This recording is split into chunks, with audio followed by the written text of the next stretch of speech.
בוקר טוב חברים, כבר הרבה זמן מבקשים ממני לעשות מעין סטודיו טור קטן של סטורם, אז סוף סוף מצאתי קצת מה לעשות את זה, אז בואו אני אקח אתכם לסיור קצר באמת בסטורם, תראו איך אני עובד, איפה אני עובד. בואו.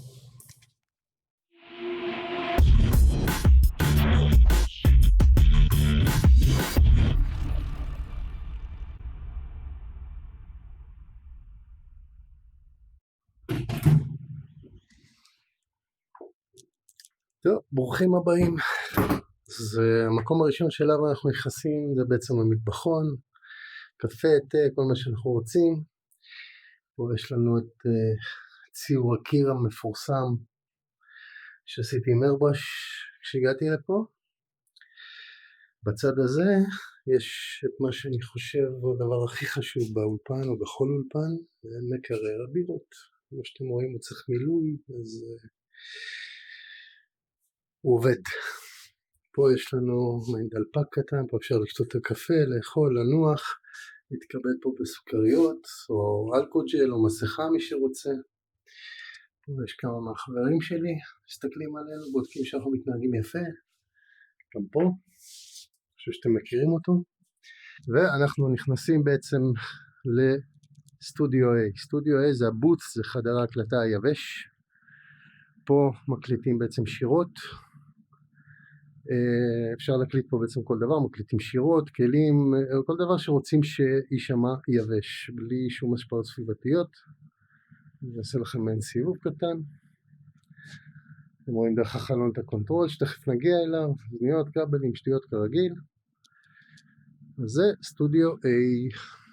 יש פה קצת תאורות לצילומים, כל מיני אביזרים. הנה יש שם סאבקיק שאני בניתי לבד, אתם רואים אותו. הנה. כל מיני שטויות. סטנדי פה מאחורי הדלת, כמו שאמרתי, סטודיו A. בואו נמשיך. פה זה המסדרון. דלת אי שמה זה שירותים למקלחת, אני לא אראה לכם את זה כי אני חושב שזה חשוב. יש פה את מר הנדריק שמשגיח שכולנו נתנהג יפה, ועוד איזה ילדה עם בלונים או תקליטים בצורת בלונים או בלונים בצורת תקליטים, מה שבא לכם. ובואו ניכנס ללב של האולפן שזה בעצם הקונטרול שלנו. הנה הקונטרול. פה אתם רואים אחת מהמכוניות שלט שלי, אחד העיסוקים שלי, אחד התחביבים שלי. עומדת על הארון, יש פה מיקרופונים, DI boxes, כל מיני שטויות כאלה. יש פה את מר ון הלן שמשגיח כשרות עלינו, הספה. פה יש עוד מישהו שמשגיח עליה שאני לא עושה שטויות, קוראים לו שופן. ופה יש עוד מיקרופונים, ציוד צילום.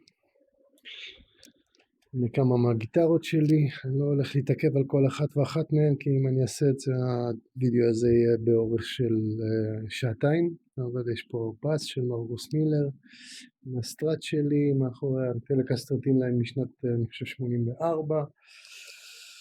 אריה פה 2 משנת 81. קלאסית עבודת יד משנת 79 אם אני לא טועה, אקוסטית של מרטין. ובואו נגיע ללב האולפן, זה בעצם לב האולפן. קונסולה של טסקה M3532 ערוצים אינליין, שזו 64 ערוצים. קונסולה הזאת גם כן משנת 82, אני הבעלים השני שלה, קניתי אותה מהבעלים המקורי שקנה אותה מהחנות. כל האולפן בעצם מכוות לקונסולה הזאת, כך שניתן להקליט מכל מקום באולפן במקביל, גם מהמטבחון וגם מהמסדרון וגם מכל מקום אחר.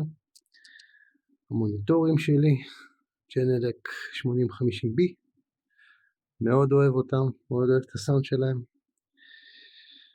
שיטבוקסס, שכשמן כן הן, שיטבוקסס. פה יש לנו עוד אפילו דרך לבדוק מיקסים, עם הרדיו החמוד הזה שהבת שלי הביאה לי, אני חושב מפרו, משהו כזה. אוזניות של AKG K701, מאוד אוהב אותן, זה אוזניות רפרנס שלי. ופה, לפני שאני מראה לכם מה שיש פה בארון הצעצועים, בלגן הזה זה הפינת זום, פה אני מלמד בזום. הקונסולה מכוותת לבחור החמוד הזה, אוריין 32, ממיר היי-אנד 32 ערוצים אין, 32 אאוט.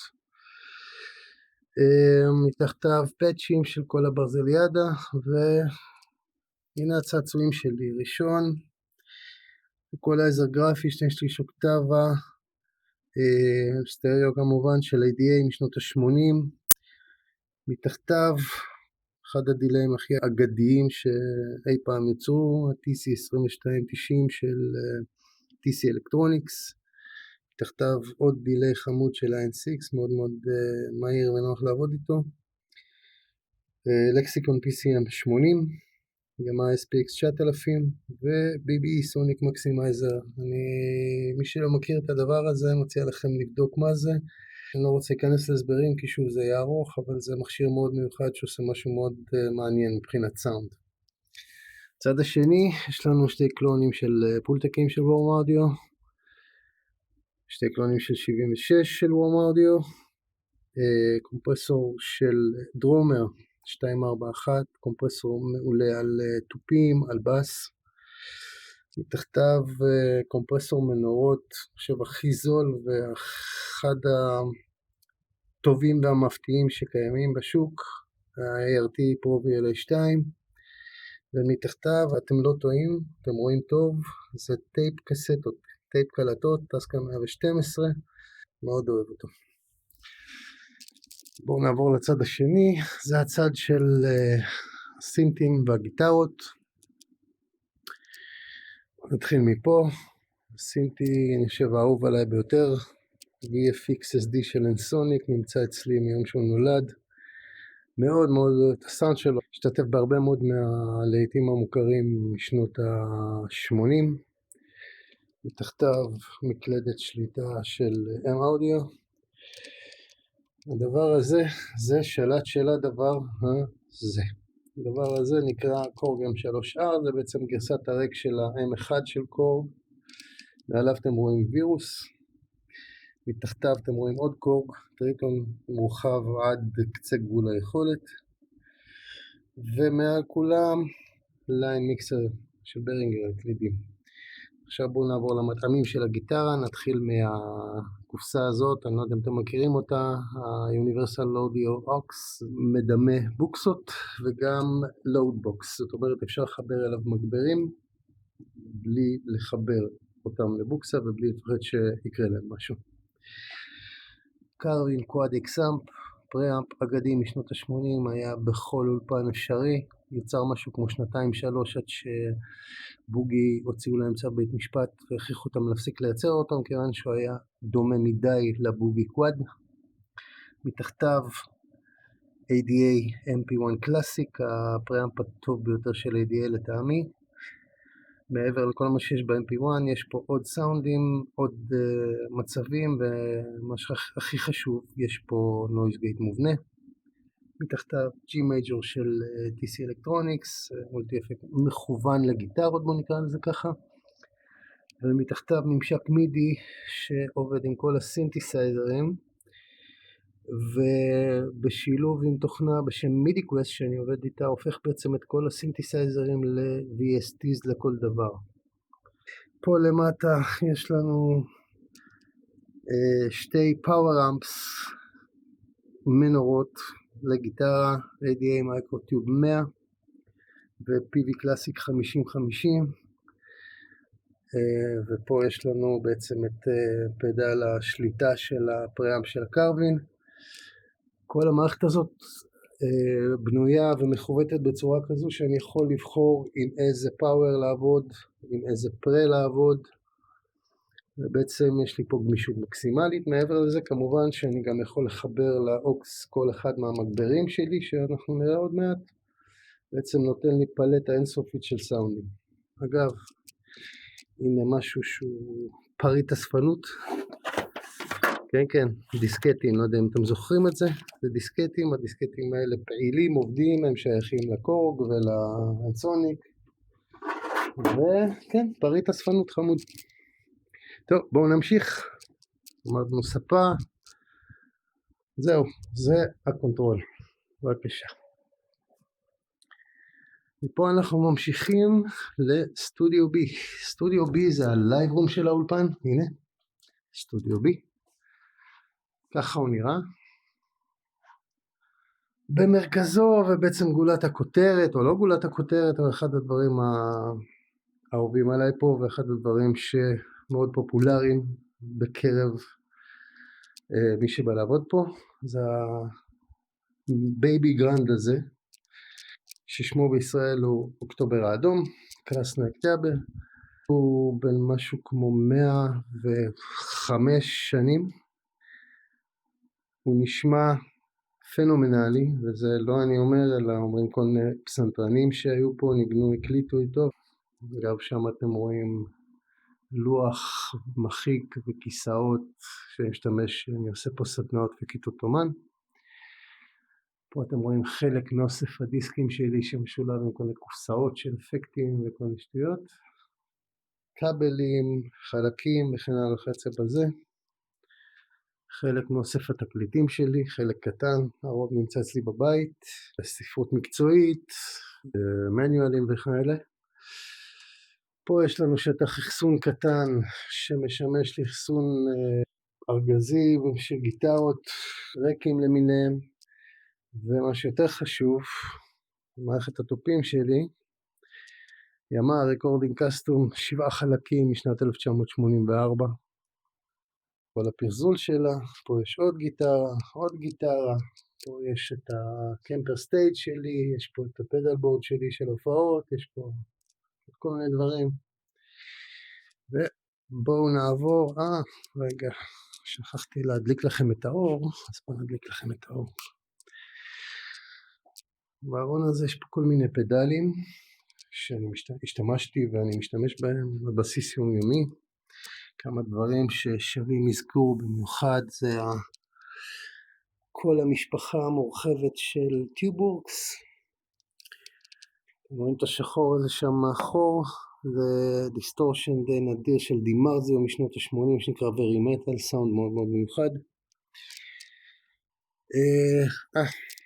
אתם רואים את הבחור האדום הזה, הבחור האדום הזה שמו בישראל הוא קפטן קראנץ', זה בעצם מרשל אין הבוקס, פדל דיסטורשן שאני עושה, זה הטייק שלי על הדבר הזה שנקרא מרשל אין הבוקס. התחלתי בזה שיצרתי אותו, עשיתי אותו לעצמי, וזה די תפס, ויש כמה חנויות שמוכרות אותו, אני מוכר אותו לפעמים לאנשים באופן פרטי, אני מייצר אותם רק על פי בקשה. אם אתם רוצים לראות, תכף אנחנו נגיע לזה, זה הפרוטוטייפ שלו.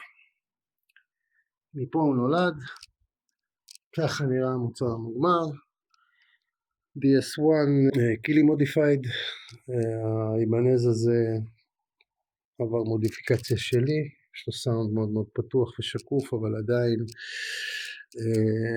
עם האופי של TS9, ומה שמביא אותנו לקיר הזה, בוגי מרק 4 משנת 84 לדעתי, משולב עם G-System של TC Electronics, מחובר בשיטת 4K מטד, מי שלא יודע, שאלו אני אסביר.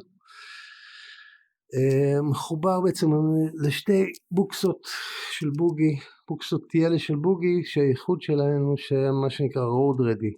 זאת אומרת, הן מגיעות במקום בארגז רגיל שאותו מכניסים לתוך מארז, הן מגיעות כבר בתוך המארז, כמו של ארגזי טלטול, אתם רואים, הן מיידיות עם כל הסיפור, יש להם שתי מכסים, קדימה מאחורה, והם מוכנים לתזוזה.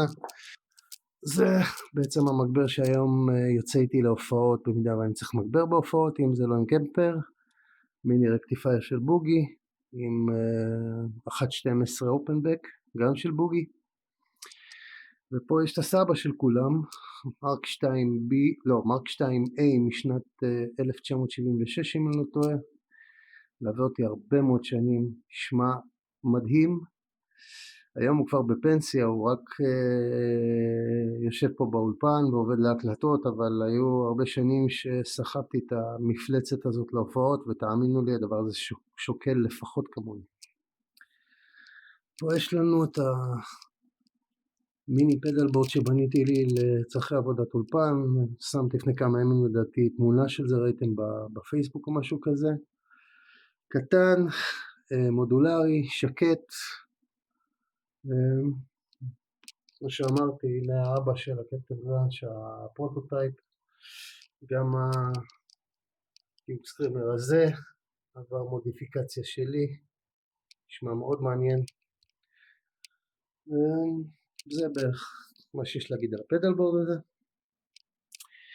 פה ישבו הפריאמפים והפאוורים שראיתם בקונטרול, הם יצאו מפה, עברו לקונטרול, הם עבדו עם שתי הבוקסות האלה, שתי בוקסות 2.12 של ADA, שהן מאוד מאוד פופולריות בשנות ה-80. הם עברו מודיפיקציה, בעצם החלפתי בכל אחת מהם את אחד האלמנטים בגרינבקס, והסאונד, אני אגיד לכם, מטעמים מאוד מאוד מאוד טעים. מה עוד? טוב, יש לנו פה את כל החברים שמסתכלים עלינו. ויש את היפהפיות שלי, יש עוד כמה מהן. בואו אני אגיד לכם ככה בקצרה. הנה איבנז, די ייחודית, one piece maple neck, גוף ממאגוני שזה די נדיר באיבנז. מיוזיקמן JP6 קסטום שופ, אין הרבה מה להסביר. עוד קסטום שופ של פרמוס רבע נפח, אני חושב ששמעתם אותה בדטריין, בסינגל שהוצאתי לפני איזה כמה שבועות. ופה יש לנו את הגברת הזו, ג'קסון סולויסט קסטום שופ משנת 92. בואו נגיד שבשביל לעשות את הגברת הזאת מדדו לי את האצבעות. גם כן כלי מדהים. זהו חברים, זה היה מה שנקרא סיור קצר בסופה. אני מקווה שנהנתם והיה לכם מעניין. אם אתם רוצים לשאול משהו, אתם מוזמנים לעשות את זה בתגובות לסרטון הזה. זהו, ביי בינתיים.